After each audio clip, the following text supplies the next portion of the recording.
इफ्तार से बिल्कुल पहले सिर्फ एक लाइन पढ़ लो और देखना क्या बदलता है। रोज़ेदार की दुआ इफ्तार के वक्त रद्द नहीं की जाती।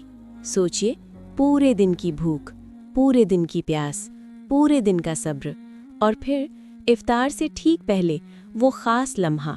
इसलिए इफ्तार से पहले ये छोटी सी दुआ ज़रूर पढ़ें। अल्लाहुम्मा इन्नी लका सुमतु व बिका आमनतु व अलैका तवक्कलतु व अला रिज़्क़िका अफ़तरतु। मतलब, या अल्लाह, मैंने तेरे लिए रोज़ा रखा, तुझ पर ईमान लाया, तुझ पर भरोसा किया और तेरे ही दिए हुए रिज़्क़ से रोज़ा खोला। सिर्फ अल्फाज मत पढ़िए, दिल से पढ़ी हुई दुआ सीधे आसमान तक पहुँचती है।